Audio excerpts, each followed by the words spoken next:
దేవునికి స్తోత్రం. మీ అందరికీ వందనాలు. Praise the lord. బాగున్నారా? దేవుని మహాకృపను బట్టి ప్రతిరోజు దేవుడు వినండి వినిపించిన కార్యక్రమము మనకి ప్రతిరోజు ఇస్తున్నందుకు ప్రత్యేకమైన వందనాలు.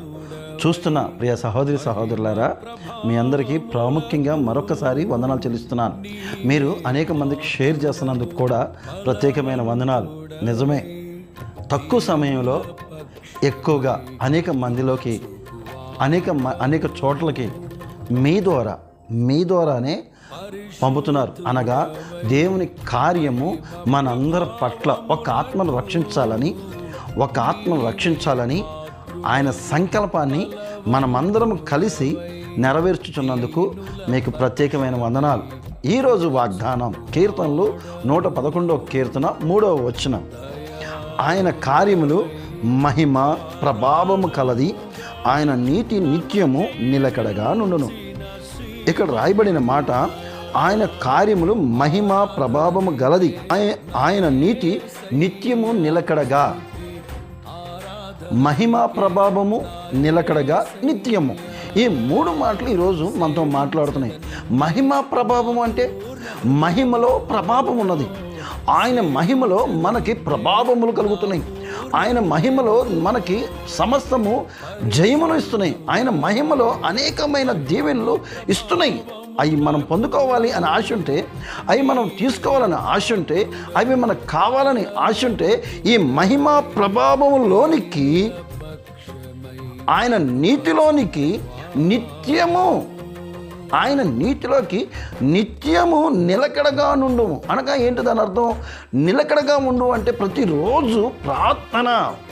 మన ప్రభువైన యేసుక్రీస్తు వారికి ఎలా మొరపెట్టుకోవాలి అని కొంతమంది హిందువులు ఫోన్ చేసి అడుగుతున్నారు. హిందూస్ కొంతమంది ఫోన్ చేసి, అయ్యా మాకు ప్రార్థన రాదు ఎలా అని మమ్మల్ని అడుగుతున్నప్పుడు మేము చెప్తున్న మాట ఈరోజు చెప్తున్నాను మరలా.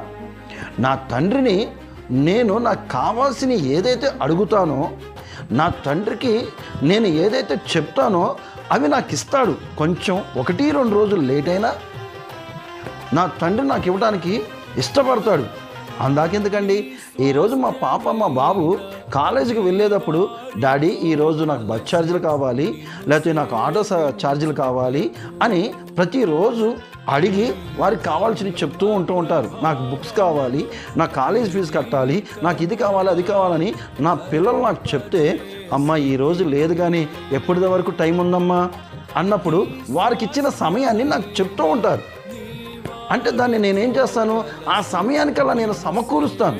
ఎందుకంటే నాకు తెలుసు కదా నా పిల్లలు చదవాలని.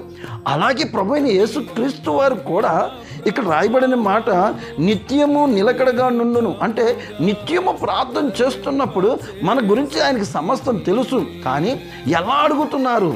చిన్నప్పుడు పిల్లలు మాట్లాడేటప్పుడు కొంచెం తడబడుతూ మాట్లాడుతున్నప్పుడు ఆనందంగా కూడా చూసారా? మన ప్రార్థన రానప్పుడు కూడా నాకు కూడా వాక్యం చెప్పడం సరిగ్గా రాదు. ఇప్పుడు దేవుని నామాన్ని మహింపరుచుకుంటూ వెళ్తున్నాను. అయితే నేను ఎప్పుడైతే ప్రార్థన సరిగ్గా చేయలేదో నా దేవుడు నన్ను ఆశీర్వదించి ప్రార్థన చేసేటట్టుగా చేశాడు. నాకు ఎప్పుడైతే వాక్యం రాదో వాక్యం చెప్పేవాడిగా నిలబెట్టుకున్నాడు. అలాగే